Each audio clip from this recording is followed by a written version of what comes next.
Good evening and welcome. I'm Hailey Coxon and this is the Spirit of Motorsport TV, and tonight's episode is episode 2 of Share Your Stories. So remember, this is a live show where you can get involved in the conversation, get involved in the chat, send the link to your friends, get them involved as well, and fire your questions our way.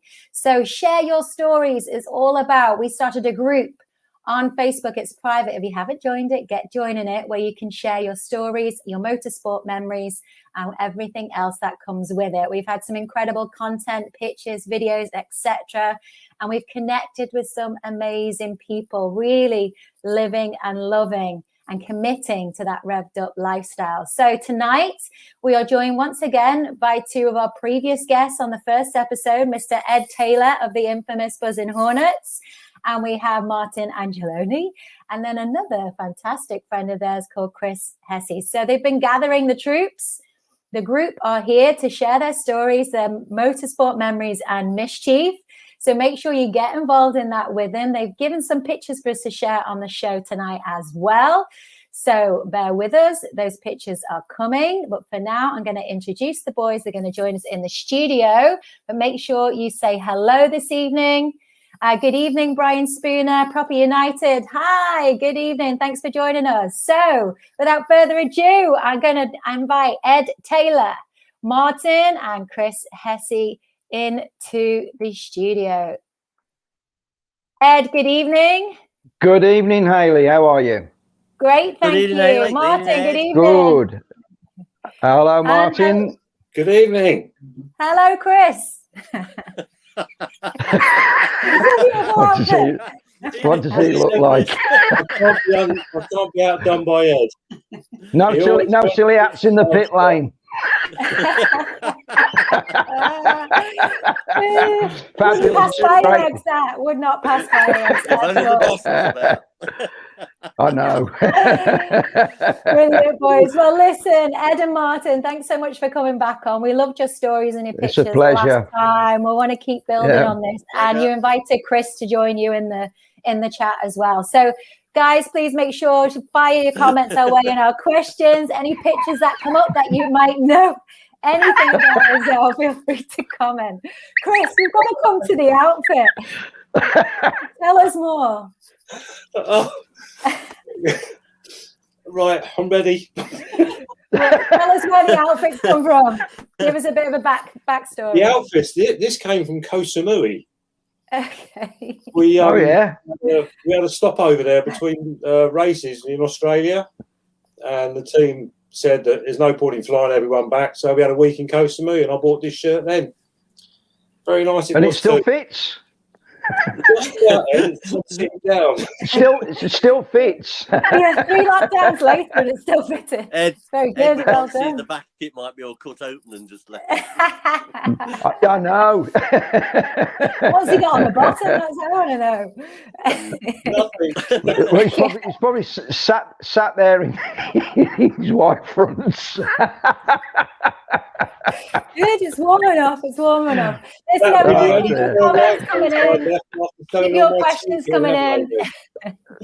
We boys are here to answer any of your questions and also receive any of your mischievous memories as well from your motorsport memories. So, guys, Chris, I have to ask you. Ed has invited you on the show to join in on the chat. So, fill us in on how you guys know each other, and you go quite way back, don't you? We go back a long, long way, in the very early 80s of Formula One. Ed was one of our truckies, which, as everyone will probably know, involved in motorsport. They're quite unique people, to say the least.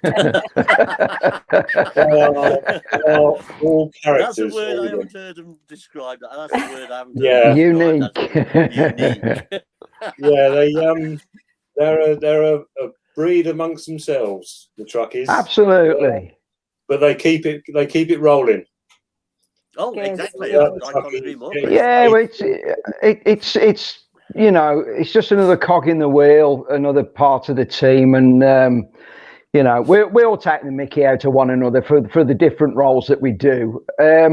But you know, it's certainly back in the days when we started and when we met. I mean, the teams were only small, and I know Chris when he was at, you know, teams like Ram and things like that, they'd only got about a dozen people, and so you had to double up on lots of different jobs, and you know, everybody mucked in, and everybody, you know, took the mickey out of one another mercilessly. And we're still doing it to this day, obviously. 35 years later. You know, you were very small teams, not like it is today, where you've got hundreds of people at a circuit, and you seriously had to rely on each other. You know, and everybody mucked in. Exactly that's the thing. You had your specific jobs to do, but if somebody else was struggling through the night, because we used to work all night. You know, 4 or 5 o'clock in the morning you'd finish, and nobody would just disappear and go back to the hotel. You'd all stay as a unit, and you'd help out where you could, and that's what we all loved, your family. And how many years were you in the sport, Chris? How many years have you? I started in 1984, so I finished in 2015 at Lotus Renault, as it was then. We all got laid off because they couldn't afford the engines. So my department was shut down, which was a shame. But 2015, my last race was 2007 with Heikki Kovalainen. Okay. Well, you've shared some great pictures with us as well, so we're going to get onto those in a second. But guys, thanks for saying hello. Make sure you share it with your friends, send us any questions. So boys, I'm going to bring up Chris's photos that he shared with us and then bring you back in. So I'm just going to drop you out for now. We'll be back very soon, but feel free to comment if you do want to add. If you've got any juice on the pictures, I want to know. All right. All right. Brilliant. So Chris, I'm just going to bring up your video. So you said I've got just a few pictures of you here. There's one with the trophy. What year was the trophy that we had for you? That would have been 2005, I think it was. Okay, 2005. So tell us a bit about. That would have been the first year we won the World Championship. That one there was the famous one. Oh, that's the engineers. You just can't take them out. You know, we're all supposed to be on behaviour, but every time we went to this restaurant in Montreal, Thursdays I think it was, for a team dinner, they always played up, and that's supposed to be the people you look up to. But just look at them. You can't take them out. But that's what it was like. Brilliant. Who is it with the pie in his face? Who's that? Who's the unlucky one? I can't recognise him from there. Exactly. But the guy on the right was my old engineer at Renault, Rod Nelson. Oh yeah. Great man. And that's the guy standing up. That's we used to call him Pedals, Paul Monaghan. He's the top man at Red Bull now. But he got the nickname Pedals because when he worked at McLaren, he designed, I think it was David Coulthard's pedals for his F1 car. And he said that they were the best pedals he's ever had. So hence the nickname Pedals.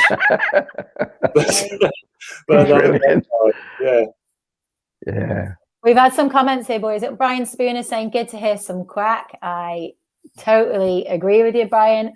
Donald Magnay says, good fun. I don't know whether any of you boys might know him. And Aidan saying, Hailey on the tech. Yeah, Aidan couldn't do this evening, so I'm on the tech. So bear with me. Hopefully I'm going to be okay and I control everything. But we're all right for now at the minute anyway. So next shot then, Chris. So we've got, I think this one might be my favourite one. So you're, here you go. That was Damon Hill driving it was a Middlebridge F1 car, but it was a Brabham F1 car from the previous year. When Brabham disbanded, Middlebridge bought all the equipment and the cars, and we had Damon Hill as one of our drivers. But at the time, he was the test driver for Williams. And I remember we did the British Grand Prix, and that car there came last, and just as he crossed the finish line, Mansell overtook him to win the race, and Damon got out of the car nearly in tears because he'd done all the development work on the Williams car that won the Grand Prix, and he was driving around in that and came last. Four laps down. Yes, he was absolutely distraught, bless him. Well, strangely enough, Chris, I was talking to Ray Bolter this morning about that very car. Oh, yeah. And what it is, that car is now owned by a guy that we both know, which is Simon Turner. Yes. And right. and I've been talking to Simon about that car, and I was on the phone to Ray this morning, and I was at that race as well. I mean, I was with Jordan with Yamaha, but I hadn't realised until he, said it this morning that the car finished 4 laps down, and that he'd had a hell of a game to get Stan from Judd to give you another 500 revs to try and just get into the race. Did he say he finished 21st in the end? Yeah, he was. Which was a good effort, with the tools you had available. Well, the story behind that car is we obviously Middlebridge brought the car off of the Brabham group that completely disbanded. Yeah. And there was a lot of controversy down at the Brabham factory at Chessington because the team was just folded up overnight, and they all got made redundant. Yeah. And obviously Middlebridge bought these cars and all the parts that went with it, all suspension and everything. And when we started to test the car, we couldn't work out why this car was so bad. Yeah. And Damon took a load of drawings and details to Patrick Head at Williams. Yeah. And Patrick Head basically said it's about as aerodynamic as a house brick. Then later found out it was quite bad, really. When the Brabham factory knew that they were going to be disbanded and shut down, all the tools that make all the suspension, they altered them slightly as a bit of payback, because they knew that this company Bridge was going to buy these cars and all the equipment. So that's why the car was basically, as they say, it was a dog.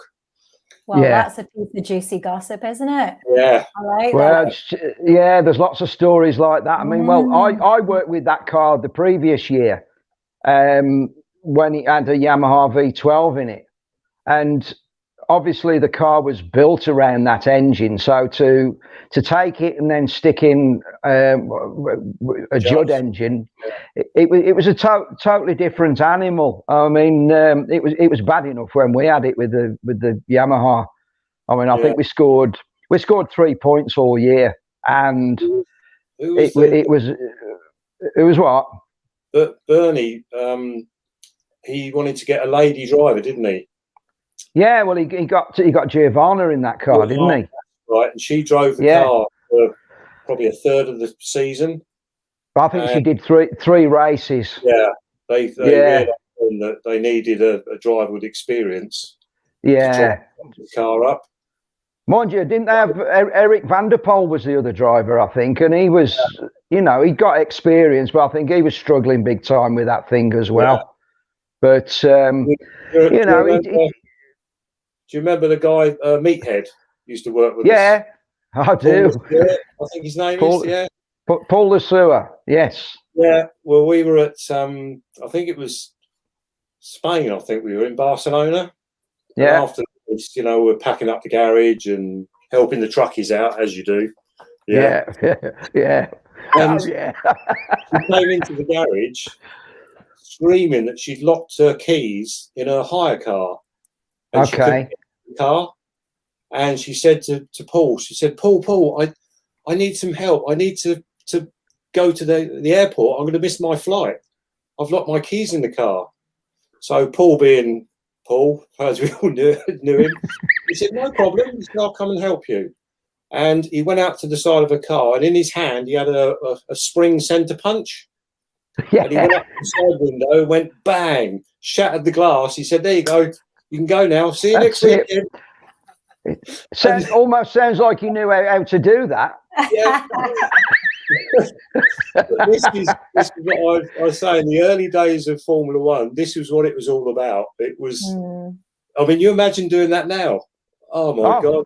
Just no I know. You'd never survive. No. Well, you wouldn't. But it's it's all those stories that I can remember driving to the circuit one morning in Jerez. And Charlie Moody. Yeah. He was a team manager at Leighton House. Yeah. And we're driving down. Oh, yes, that's another story. That's a good one, that one. We won the Grand Prix in Monaco. And we were in this little Irish pub.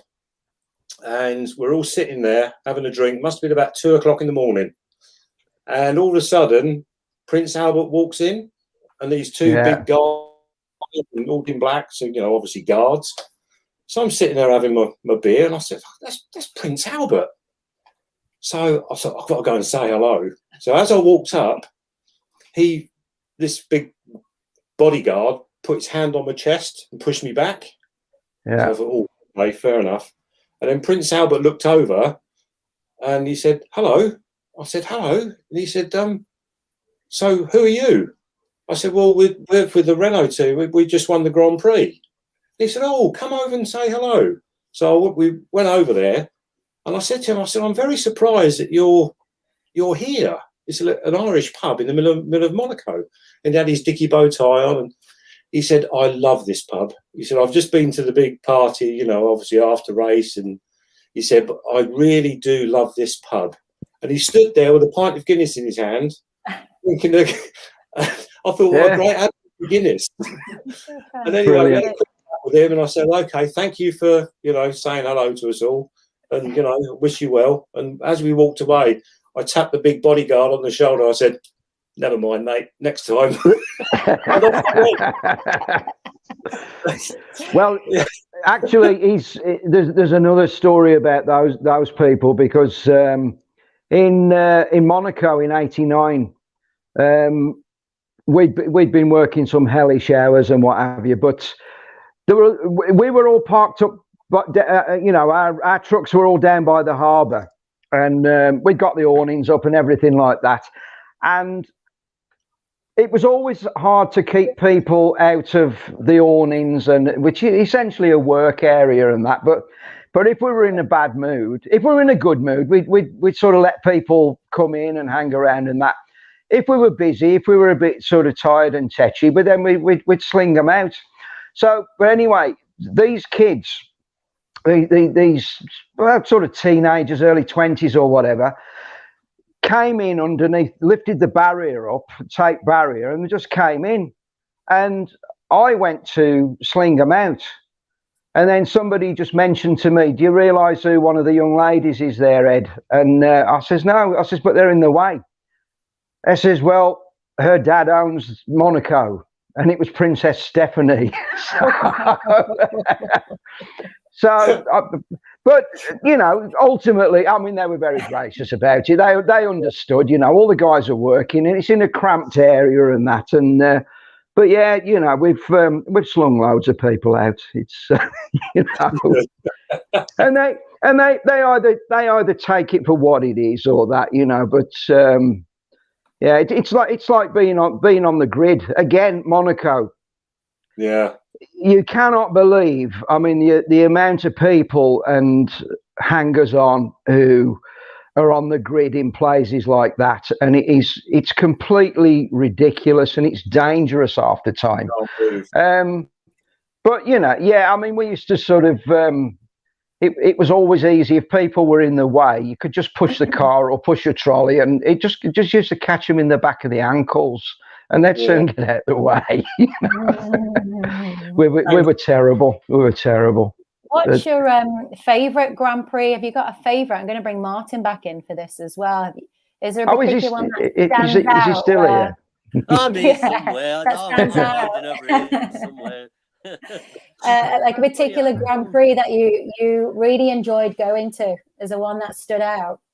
For me, we always used to do the support races, and yeah, I think one of the best ones is when we were invited over to Singapore to took a Brabham BT49 over there to do the support race, and that is a fantastic area. I'd love to go back to Singapore just for the sake of going back. And Canada, like you say, Chris, Canada is a fantastic place.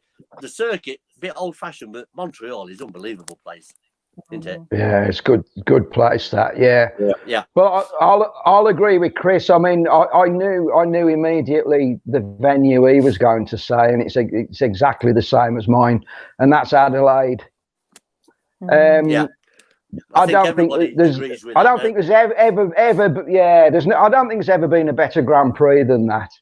And the fact that it was always at the end of the season, and we could all let our hair down. And it's at the beginning now, isn't it? Yeah, it's Melbourne now, and Melbourne just hasn't got the same vibe as Adelaide had. And of course, you go to Melbourne now, and most teams they're running new cars, so they got new car problems and everything like that.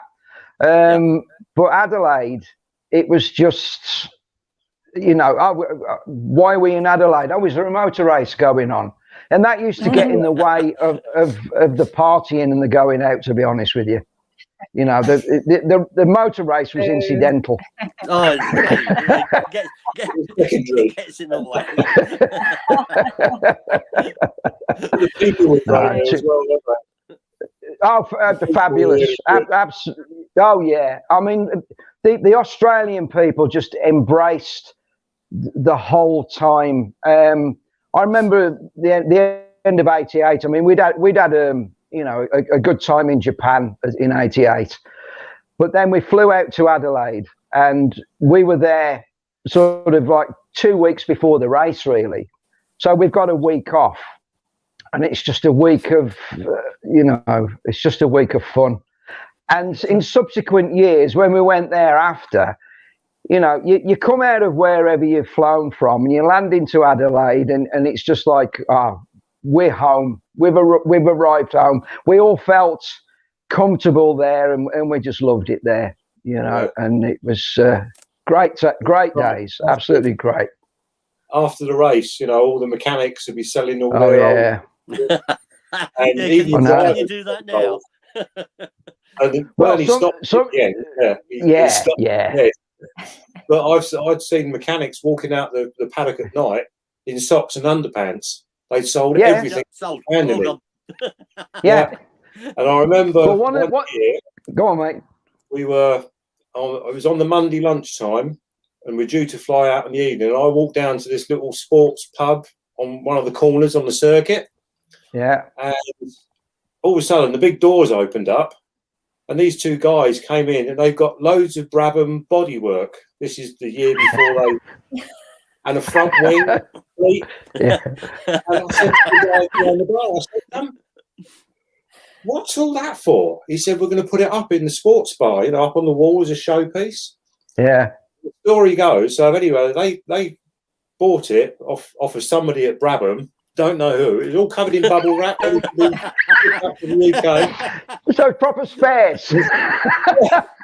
But anyway, when Middlebridge started up and they bought the Brabham car, the young lady that was driving our car had a few little offs, and we were running short on front wings. And when Tim Densham found out that this stuff had been sold to this sports bar, they were going to dispatch somebody out to Adelaide to buy the front wings back again. The sports bar. That's how desperate we were getting. I know. There was.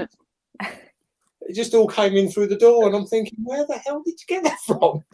Yeah. It was in Truckee at the time, Chris. Oh, I can't remember his name now. In 91, though, there was one of the support races in Adelaide.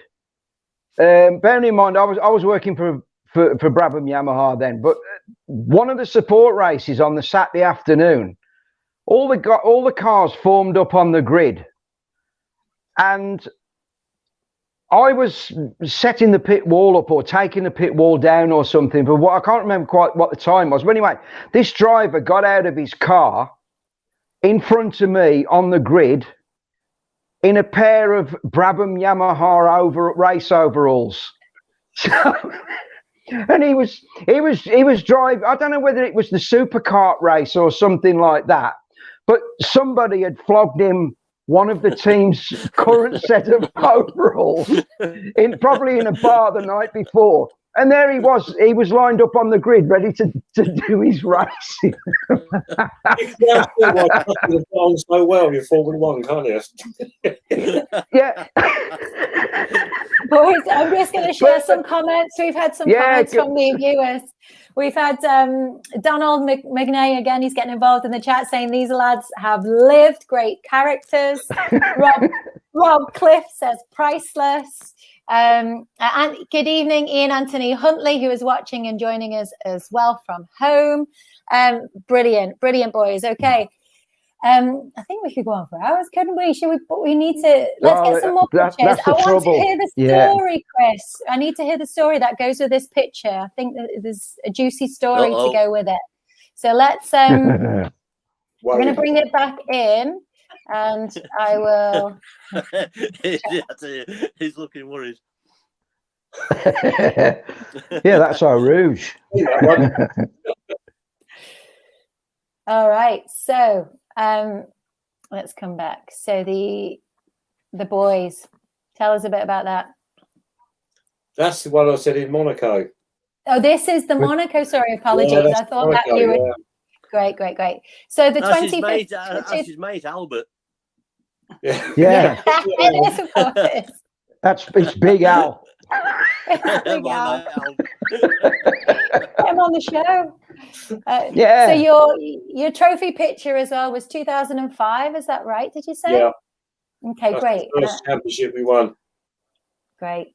Fantastic. And I had a T-shirt made, and on the back it said Schumacher who, because all the way through that season it was about Schumacher was going to win. Alonso didn't have what it took to be champion, and there was loads of bad press about him and everything else.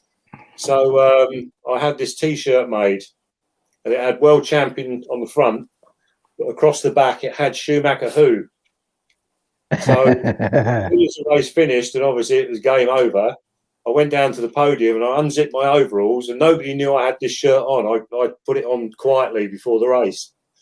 You was hoping then. You was expecting it to happen then. I was hoping, yeah.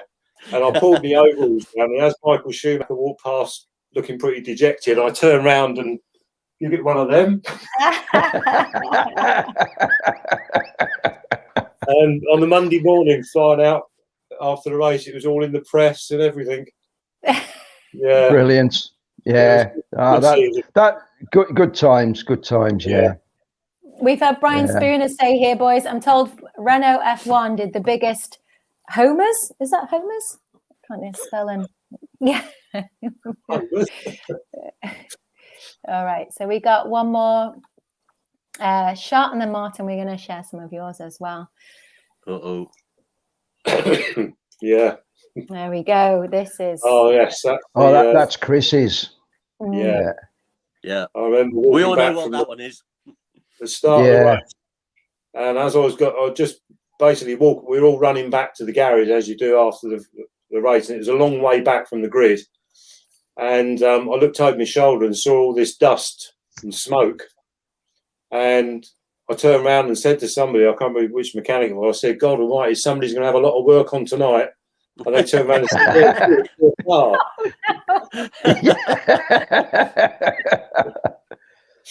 I know. That's. I mean, there's been a lot of accidents of a similar sort to that over the years. I mean, people like Mark Webber has been upside down, sort of in F1 and at Le Mans and everything like that. But that was an iconic sort of picture. I remember going into a big Clinton card shop, birthday cards and everything like that. And there was an amazing, almost like wall-sized display of that very picture of the car going upside down, and it had been turned into a greetings card of something along the lines of hope you have a better day tomorrow. Do you know that kind of thing? But that picture and that car was going upside down was incredible. Yeah. And I know it was Chris's car. Go on, mate. I've got the original picture on the wall because Maurizio was given it the following race by one of the photographers. And he said, "Can we see it, Chris? Would you mind? Is it accessible?" Would that be one of Sutty? Was it Sutton's pictures or? Yeah, I can't get it off the wall. Oh, no problem. No problem. I've glued it on, so no. Use it. That's it. Use a hammer. No, I can't. You won't be able to see it. Yeah, no worries. Yeah, but he said he couldn't look at it, so he gave it to me. Yeah. Well, I remember. I said to Mauricio when he after the race, because I mean he got in this because obviously back in those days there was a spare car, and you know, they were going to restart the race, and you know, Mauricio got in the spare car, and with the adrenaline and everything, he set fastest lap in that race. But I said to him after, I said, "What were you thinking when you were, you know, you're sort of upside down?" And he said, "All I was thinking really was to manage to turn the ignition off, turn the fuel pump off, and just make sure that when I landed, that it wasn't going to catch fire." So even, you know, they've got highly tuned, you know, senses and awareness. It's quite right, you know. Yeah. And I mean, we've all seen more recent things about when Grosjean went off in Bahrain and with that bad accident. They've got sort of, well, I think, you know, they've got to survive, haven't they? So they'll do whatever, you know, to. But with that car, I know it got back to the factory, and all the roll hoop was ground down on it where it had skidded down the road, and I know that the top of that, because it's bonded into the top of into the tub and the top of the fuel tank. Well, that was cut off, and that seemed to find its way back in my bag. back home. I had that for about 25 years, and I mounted it on a wooden plaque with a little brass badge on it. Whatever. Anyway, I sold it to somebody in Paris. He's got it in his collection now. So. Is that where you got your boat from, Ed? No, that was something else. That. I had hair before. I believe it. So did I, Chris. I know. So did I. Oh, I know. Terrible. Oh, yeah, Martin. He's probably underneath his hat. He's probably got that as well. Could be right. No, it's as short as you lot. I'm not often seen without a hat these days, I must admit. But you must have seen some of the pictures of Ed's hairstyles over the years. Oh, I have. I've got one for later. Don't you worry. Oh, have you really? It's the show. Of course I am. Fabulous. So, Martin, we're going to bring your pictures up. We've just got 3 for you this evening. I can't go posh and go Formula One. I go back to the early days. That's very early 80s. 85, actually, that one. Donington Park. That's what it was. For 2000, stepping platform for the drivers. There's some, well, like say, your Donnelly came from there. There's quite a few. Senna, of course, he did for 2000. It's a good stepping stone. I don't know where you can actually point that area nowadays, because you know what is it now?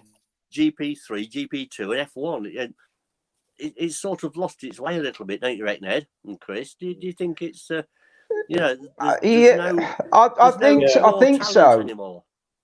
No, because I mean I don't think there seemed to be. Again, I didn't do a great deal of racing. I didn't do a lot of racing outside F1, to be honest with you, because as I think I said on the last episode of this, it's I wasn't a dyed-in-the-wool racing man. I just fell into the job with Goodyear and that, and started at F1 and then worked my way down. But I think back in those days and that there was a lot more club racing. There were a lot more circuit champions, you know, like champion of Brands, champion of Cadwell, champion of Mallory, and all these kind of things. Exactly. Yeah, and you'll know that better than me, Marty. You know, it's yeah. But now it seems to be that you've got to have you've got to have a nice few quid. Yeah, I mean, you look at this guy now, Mazapan, whatever they call him. He's I don't know. You ran him in F3, didn't you, Chris? Yes, yeah. Oh, and you know, it's all about money. Yeah. It's just money now. Yeah. They can't get a drive because they haven't got somebody backing them all the time. A few years ago. Yeah. Sorry, Chris. A few years ago, there's a story about was it Lance Stroll? He was doing GP3, Formula 3, but his teammate was quicker or better. So his dad paid his teammate to go into GP2 out of the way so he could take over. Is that right? That's the story I wouldn't picked up I don't know. I don't know. Yeah, I wouldn't be surprised. It's, you know, it's the way Formula One's going now. You need backers, big money. Because the team money, it's not so expensive because it's grown. I mean, when we started the 80s and the 90s, you know, you had a small group of people, but they still managed to produce really good racing cars. Exactly. But you get one team like you've got now. You've got like Mercedes now. They've got an endless budget, so they can just expand and expand and expand, and all the other smaller teams have got to do the same to keep up. Yeah. So it's just got to the point where keep up, can you? running out of money. Yeah, it'd be interesting to see what like Williams, haven't you? Yeah, I mean, it'd be interesting to see what happens from next year. You know, with this budget cap and everything, and we have accidents as well. Yeah. Plenty of them. That was a Wednesday afternoon after Alton Park testing, and we had to have it ready for the weekend. Well, I'm sure it was. It's only one broken. It's only one corner. I can't remember if it did or not because it's done the tub there. You can just in front of that rear wheel, it's done the tub. Oh, I can see. Yeah, it's Ali Tub, isn't it? Yeah. You know, you beat it into shape. If it was at the circuit or away somewhere, you'd do it. You know, there's nothing worse than being like that. There's what, Chris? There's nothing worse, is there, when you see your car coming back like that? Oh no! I mean, you see the red flag, you see the red light, you see the red flag, and then you start counting them coming in the pit lane, and then I ain't seen mine yet. You think, oh Christ!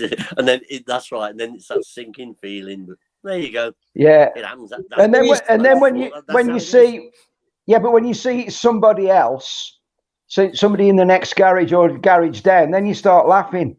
Well, it's not actually a laugh, but it's actually it's a sigh of relief, and it's actually well, it's sort of. The thing is, looking at that photo there, I always thought the truckies would, they'll come round with their broom and they'll be having boxes to put the bits in. I always thought they were helping out, but they weren't. They were lining everything up to spill it. Yeah, but in them days, Chris, we never had a truckie. There was about 4 people used to run 4 cars, and you drove the truck, you fetched the fuel, you did the tyres, you did everything yourself. That's what it was. You'd drive overnight to the circuit, you'd sleep in the truck, you'd do all your work, and then you drive home again. That's how it used to be, And, that's right. That's it. Yeah, sleeping. I was going to say, sleeping in the truck. What's that? Exactly. We had a stage. If there weren't 5 stars over a hotel, we'd drive by. Yeah, I believe that.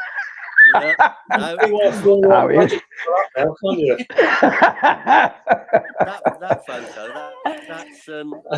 That's the very rare and only one and only B37 Chevron 5000 car. It was built for Peter Geffen, and it went to Australia for a long while, and then it was sorted. And then the company I worked for, Simon Hadfield, we restored that to that condition. And the driver, Neil Glover, he's the owner, and he drives it all the time now. That is at Pistons and Props at what's the airfield called near Kettering? Sywell. Oh, Sywell. Yeah. Every August, he has a Pistons and Props weekend. Take your race cars, show them off and all that. So I took that for Neil. And on the Sunday, he said, I've got to go tonight. On Saturday, he said, I'm going home tonight. So what about the car? I said, you drive it. So that's me in there. So I had to, yeah. Yeah. Mental. Yeah, it's mental. How was brilliant. it? How was it, Martin? How did it feel? How did it handle? No, terrible. It shakes all over the place. It's noisy. I was like, how the bloody hell these people drive so quick? Because when they come back, Michael Lyons was there laughing. He says, what revs did you get? I said, I don't bloody know. I said, not a prayer. It's round a couple of wiggly bits and back again. No. What revs? No. How these people do it, I've not got a clue. Because somebody actually says to me, would you drive one? I said, no, I've seen how they're built. I know. When you see what goes into some of them, you think, well, hang on a minute. Especially some of the lower formula. So, boys, we've had a couple of questions. We've had a couple of questions here. We've got Brian Spooner saying, so Chris, we'll start with you if you don't mind. What's the best team that you've worked for? Oh, that's a difficult one. Yeah. I would say Leighton House, because we were a small band of guys, and from what we had, we did a fantastic job, and a lot of people that came through that company did very, very well. Like Adrian Newey, fantastic designer. Yeah, so it was a stepping stone for a lot of people because we had good foundations there. Some of your mechanics, some of the lads you work with, Chris, like Carlos, he went on to Renault with you, I think, didn't he? Yeah. And I agree. I'm saying I'd say it to Ed. Yeah, I think the Leighton House was a very, very well organised, nice setup. It was a good stepping stone. We had Harvey Spencer as chief mechanic. We had Ian Phillips as the team manager. They had good backgrounds, so therefore they knew how to do the job and do it well with a small amount of people and a small budget. So, I'd say that was probably the best one. Great answer. Now, Brian, who's asked the question, if you missed the first episode of Share Your Stories, Martin and Ed touch on working for the team in the last episode, and you shared quite a few pictures, didn't you, from that time as well? Great pictures. That definitely made you smile. So would you say that as well, Ed? So would you say... Leighton House, without a doubt. It was an amazing time. Great bunch of guys, fabulous drivers as well. And certainly with Ivan Capelli, he was just one of the boys. I mean, we going just very quickly. The sort of guy that he is. I mean, we used to sell all the gear over the pit wall in Adelaide, and because we wore all that lurid green stuff, people wanted to buy it all the time, but after the race, we just absolutely sold out of everything, and we'd got guys standing there just in the Y fronts, really. And Capelli came out to the pit wall and no. Well, I might have, yeah. That's on a different website. Really. Yeah, just DM me for pictures. All right, great. But no, Capelli came out to the pit wall, and we just got hold of him. I shouted out, who's going to make an offer for this guy? And somebody says, $50 or something like that. So we got hold of Capelli and just threw him into the crowd. And we got 50 Aussie dollars for him. But no, everybody from team management down to, the little old boy who used to drive we had a little we used to call it a Tonka truck, and I think it was Jim was his name, the old boy that drove that around, just drove the parts around, but just everybody. And I think I said in the last one as well, I probably still couldn't tell you half of their names, their proper names, because just everybody had nicknames. And so if you tell me, it's S-Bend or it's Psycho or it's people like that, Slaphead, I can tell you exactly who they are. But if you said to me, well, what's their real name? I ain't got a clue. you know, and that's how we went on. Fabulous days. Great. Absolutely brilliant. We've got another question here for you. Well, we've got a comment first of all. We've got Dan O'Neill saying, I'm a Superbike fan, but you guys are great. Reminds me of the banter at the TT. I agree, Dan. Keep it lit. Great. Thank you for the photos, by the way. And Donald has got a question for you. He has. Who was the most likable F1 driver you all got to know? Ed, let's start with you. I've just said it, Ivan Capelli. Yeah. Without a doubt. Yeah. I mean, we sort of, I think it's sort of an unwritten rule in lots of ways that you don't get too close to drivers. And I think in these days now, they keep their arm's length. And, you know, I think some of the mechanics and what have you now, they can't even speak to the drivers without going through the PR company, or PR people. But back then, you got a better working relationship with the drivers. But Capelli was, for me, one on his own. I mean, I could compare him to any other driver of that era. And I couldn't say that there was a more affable, friendly sort of guy. And it probably hampered his career in some ways because he probably wasn't quite hard-nosed enough. I think he got stitched up by Ferrari when he went there, and I think it did his confidence. And but no, as a driver, as a man, he was certainly my favourite. Yeah, definitely mine as well. Very good. Yeah. It's good. Yeah, it's good. Yeah, when somebody reflects that sort of persona on, you know, if he can attract that sort of attention off you boys, he must have been a great bloke to work for and work with. Yeah, it makes a hell of a difference. You know, if you got it does. It certainly does. What about you, Martin? When you come up through the lower formulas, like you grow up with these people. I think Mark Blundell was one of the nicer people I've ever. You know, I've known him since he was 16, sort of thing. Grew up into the formula with him. He used to take the same category as what we did. Then him and Rick set up the Formula 3000 team to run Mark in 3000 in 87. And I just stayed with that for a long while. Lovely bloke. I still speak to him now. And it was a lovely bloke. And as well. You know, Ed, don't you? It's of course I do. Yeah, I mean, I had a couple of years working with Mark, but at Nissan in 1990 on the Group C Le Mans stuff, and then with Brabham in 91, and and I still keep in touch with Mark now, like yourself, you know, and they're just ordinary blokes, you know, and they know where they've come from, and they've remained the same. I've just got to sort of very quickly touch on one guy that we've just lost as well, which was Johnny Dumfries. Yeah. Now Johnny was part of that sort of rat pack along with Mark, Damon Hill, Herbert, Perry McCarthy, Bailey, and all that sort of thing. Yeah, and he, you know, to lose Johnny Dumfries, he's very, very sad. 62, young, you know. I mean, it is young. Yeah. But compared to some, compared to some, absolutely. I know. So,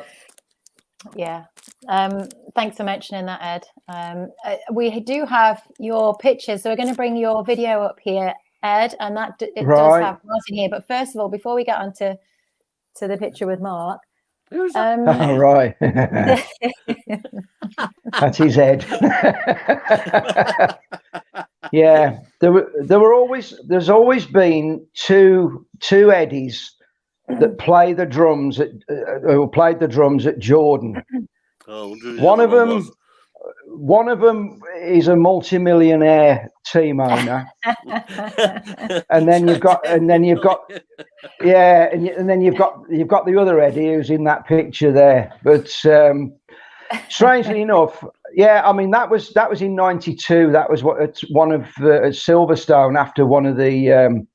It was one of the paddock parties that we had, and I kicked off all this nonsense with the rock and roll in F1, and Eddie got involved with it after. And strangely enough, you possibly just see from the badges there, I was working for Yamaha, and Yamaha used to supply drum kits, and they used to supply all the equipment for us wherever we were around in the world.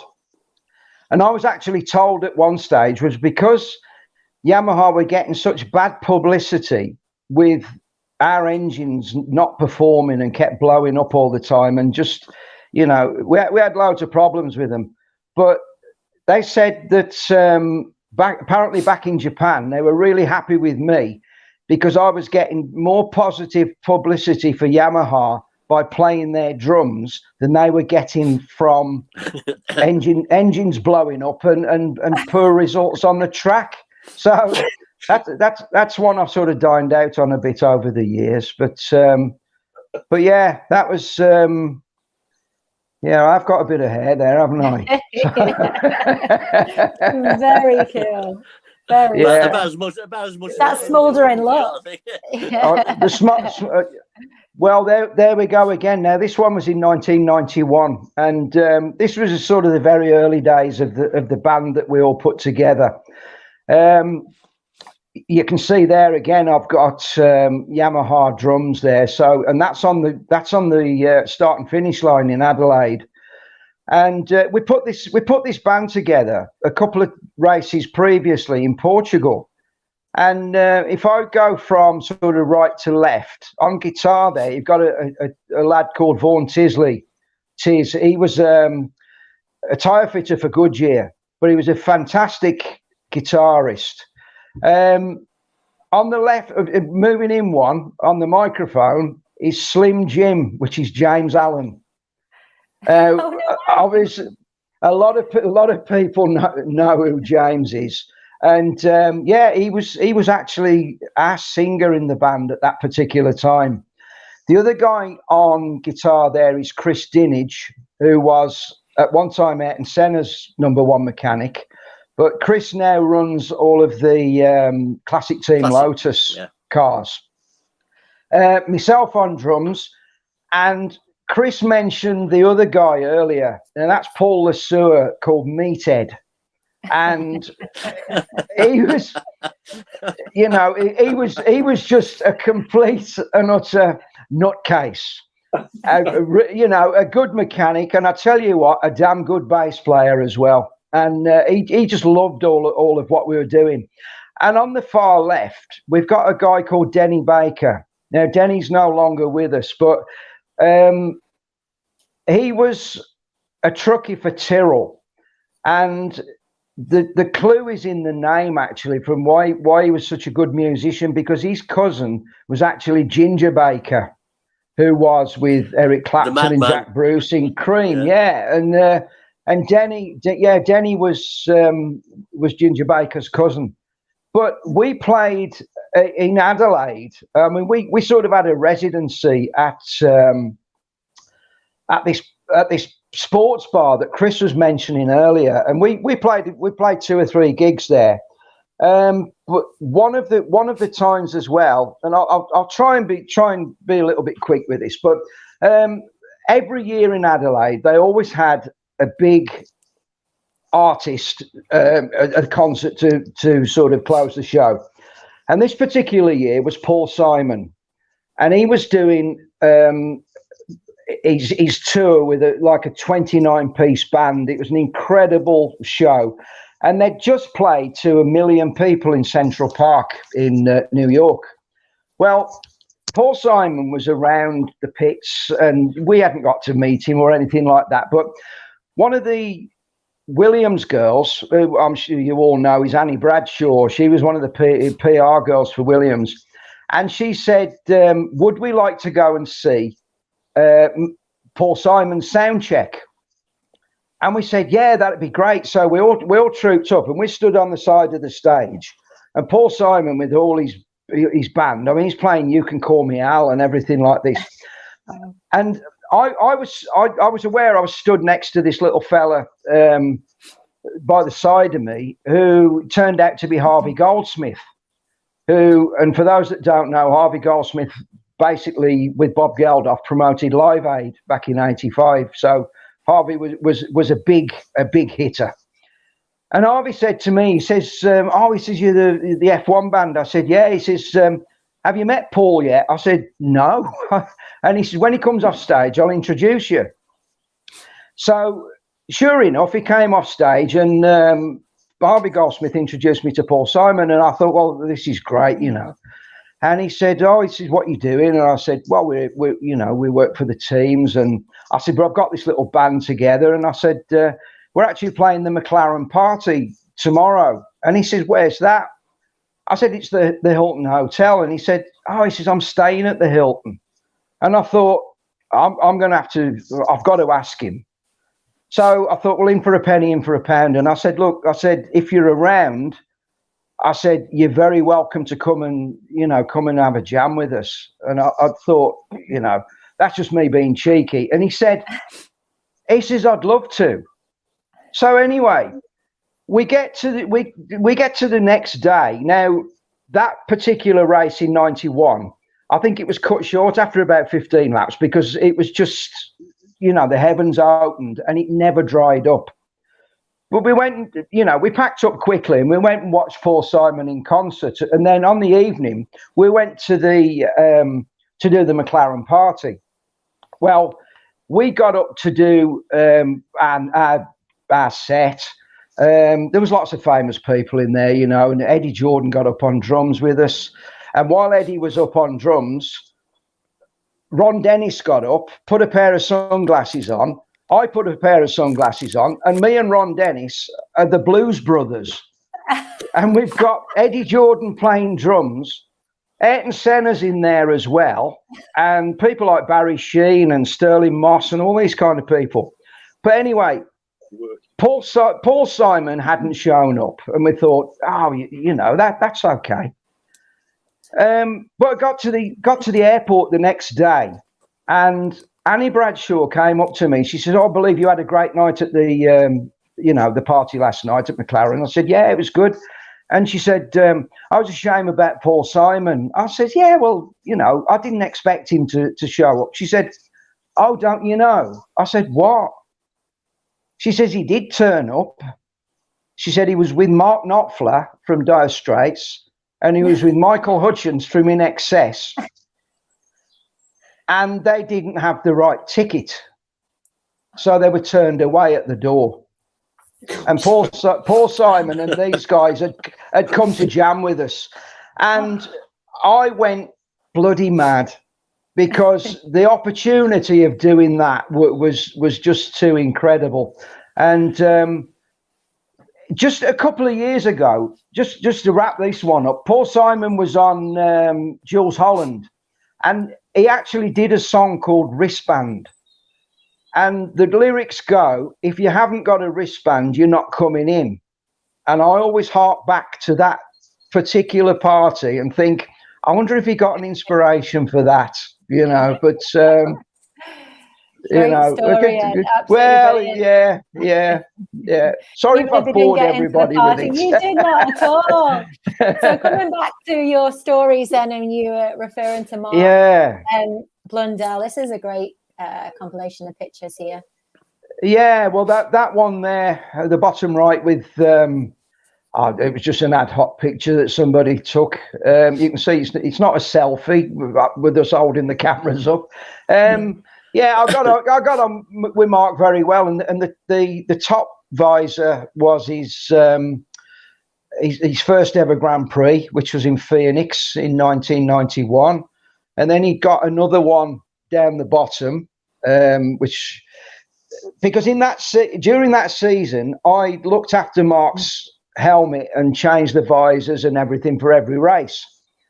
Well, I happened to save every single visor from the whole season. So I'd got about 50 by the time we got to Adelaide.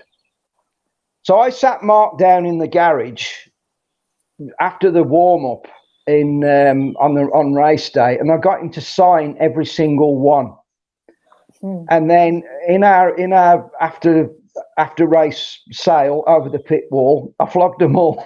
But the thing was, what that did for all of us, because I mean, you know, we earned a reasonable living out of it, but it wasn't so much that as there were little perks involved. Now, whatever we sold over the pit wall in Adelaide, it was the last race of the season. It paid for our holidays at the end. So, you know, all the guys would disperse on a Monday or wherever, and we'd fly around the world. I mean, some would go home, some would go to Florida, some of this. But a lot of us guys, that was all our spending money. And when we earned all of that selling swag. Boys, we've got a couple of comments here. We've got Rob Clift is saying dined out on over the years, still doing it. Great program, boys. And Alan Berman saying loving it. Dan O'Neill, who commented earlier and gave us a question, said he's won the TT Superbike 4 times, the Superstock twice, and he aims to do it 10 times, and then he'll hang his leathers up. And he says, great photos, guys. Thank you. Good luck with that, Dan. Absolutely brilliant. So fabulous. Wonderful stuff. I don't know about you boys, but I love the bike racing, don't you? Mm-hmm. Yeah, never been into bikes. Been surrounded by years. No, I've never been a biking man. No. No, I'm not a biker. I would never in a million years ride one. But no, you got to guarantee. You got to say that the racing is good, isn't it? Oh, the racing's good. Yeah. Insane. Yeah, especially the superbikes.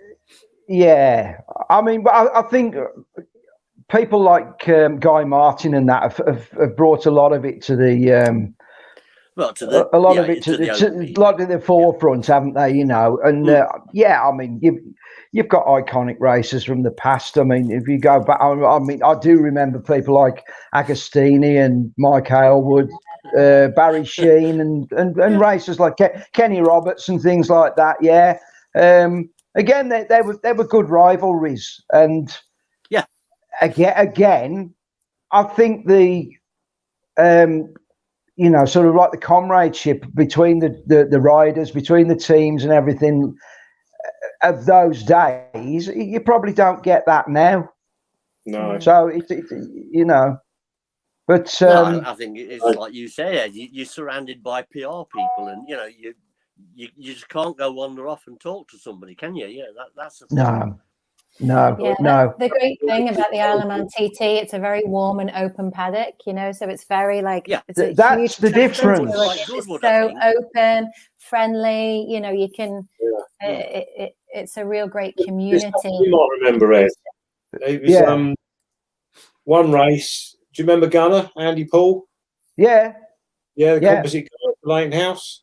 Yeah, of course I do. Yeah. When we used to run the flat bottom floors, they used to wear out quite a lot. But there was I think it was a little French team. I can't remember which team it was. And Gunner was out there in the pit paddock at night. Yeah. Putting up new carbon fibre on their floor. And this was AGS. Yeah. He was doing other people's floors. There was Filio when he crashed his car. I think it might have been Mexico, maybe. Yeah. Where you used to have a stick shift back in the old days. Yeah. It broke the housing out of the chassis, and he helped redo a composite modification to repair this car. And that's another team. Yeah. Can you imagine that now, Chris? Oh, it just wouldn't happen. And I remember, who was it? Andrea Moda. Do you remember those, Ed? Who's that? Andrea Moda. Andrea Moda, the team. Oh God, do I ever? We were walking out the paddock one night. I think that might have been in Mexico. And they were in an awning out the back of the because they didn't have a garage for them. And they was the Thursday night, they're still putting their car together. It's in a million bits. And we've walked and go back to the hotel. And we remember John Green, he was the chief mechanic. Yeah. So we had a chat with him, and he said, we are really in big trouble here. We're trying to get all this car put together. So all the boys put their backs down, and we helped them build their cars. Brilliant. That's what you did. The next day. Yeah. Like. Yeah. I mean, now, you'd probably be breaking curfew now, wouldn't you? Yeah. By doing things like that. You know, it's all the afraid of the dark fellas now. What is it now, Ed? Is it after qualifying? You what, Martin? You know, after qualifying now, do they bag them up and that's it until next morning or something? Is that what it is? I actually don't know how it works really now. I mean, because there's probably people watching this who know better than we do. Yeah, perhaps so. But like I say, we did a couple of the support races a few years ago. America, Canada, Mexico, Singapore. Yeah, and after the qualifying and everything, we do your bit, and then you have a wander around, and they've got these big black bags over them with a FIA seal on them or something. They're going to Parc Ferme, don't they, at 10 or 11 o'clock or something like that, and then you can't touch them until the next thing in the morning. But I mean, most of the time, you know, if we put the car covers over at whatever time it was, you knew that there was a possibility of whatever time there was one beer waiting for you somewhere. Yeah, you know. So, but you couldn't. You sounds tough. How many times have you done that, Ed? You've put the covers over. You've tried to get away. Then the engineer comes in. Yeah. Here we go. Yeah, but sometimes you must know that, Chris. But if you've got a chief mechanic like we had at Leighton House, who was down and dirty with the rest of them, he would tell the engineers whether that could be done, should be done, or or no, we're bloody well not doing it, you know. Not at this time of night. No. A couple of scenarios like that where the engineers ballast. I think one of them was we put the ballast on the car, what the engineer required, and then we went in the right place, etc. Put the car on the weighbridge, came back, and we just putting the cover over the car.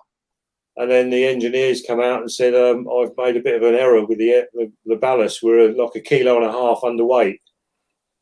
So it was a big panic because you couldn't do anything to the car. Yeah. So the following morning, they applied for permission because they said the driver's seat had been cracked. So under the safety rules, you're allowed to repair. Yeah. Right. We took the seat out and they said to the composite guy, I want you to put as much pink glue on the 932 as much on the seat as possible. So they spread all this glue all over the back of the seat. They changed all the stickers on the car because under marketing side of it, you could, to make the car look nice, you're allowed to change the stickers if they're all stone chipped. And we were putting rolls and rolls. Do you remember the old chopper tape? Yeah. Oh, yeah, the thick stuff. All over the sides of the car. Anything we could to get the weight on the car. Weight down. Yeah. So we've been within the regulations. This happens. There's never an easy way out. Well, no. You all right with this, Hailey? Great, thank you. Absolutely loving it. I don't want it to end, but we're going to have to, before we do start thinking about closing it off, boys, we did agree on how we wanted to finish tonight's show, and we did mention Johnny earlier, didn't we? But we've also got to mention the great Murray Walker, the legend. Now, Martin, you sent this picture in. I did. We were doing the Formula 3 race. Whenever he commentated, he always used to walk around talking to everybody, just gathering information so he could talk about it when the race was on, as though he wasn't completely lost. He knew the mechanics, he knew the drivers' fathers. He just wanted to know everything. Lovely, lovely bloke. Yeah. He was a fabulous character. He really, really was. I mean, my little memory of him. I mean, I met Murray, lots of times. He was every race he'd be in the garage, and like you say, he'd be there gathering his notes and just asking whoever, and he was just sort of interested in every aspect of the thing. But I know that when I worked for Minardi, Paul Stoddart with European Aviation obviously had his own aircraft and that. And what he used to do was he'd fly out of Coventry Airport at Baggington, and he would normally pick up the guys from some of the British side of the Minardi team, the Arrows guys, and they'd all jump on the plane ready for European race. But he would fly down to Bournemouth and land at Bournemouth just to pick Murray Walker up. Yeah. And Murray would fly out with the boys, and the team, and then he'd do the same on the way back. So it was almost like a bit of a bus route, but it was like on a 737 or whatever Paul was running at the time, and some of the stories on that aircraft are probably for another day as well. Well, we talked earlier about the TT. We've touched on that a little bit, but Murray, obviously, the Isle of Man TT meant so much to his dad, to him as well. Growing up, he went there from the age of 2, I believe, to the racing to support his dad, and I feel really grateful. In 2007, I was part of this documentary with him, and he was an absolute gent. And it was my first paid job in TV behind the camera, and I had to pick Murray Walker up from the airport. I had to drive him around, and I was just like, no pressure then. It was amazing though to hear his stories, and it's just such fabulous. A gentleman, he really was, wasn't he? And he made the effort with everybody, like you said. Yeah. Great man. Really special experience. It will be missed. Yeah. So, boys, thank you so much. Donald here once again says, thanks for the great crack, boys. Rest in peace, Murray, and much loved and respected character. I don't know what that noise is, Martin. It's like you got a packet of crisps. Yeah, he's got some sweets. You haven't seen what I'm sitting my iPad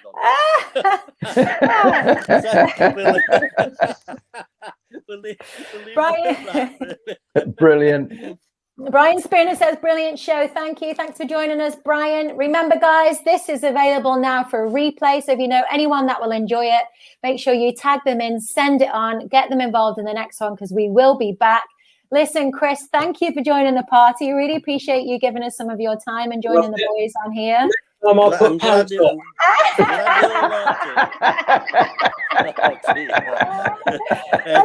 to the outfit next time as well. You've got to keep it every time. Last time I saw something like that, it was served with fries in a KFC.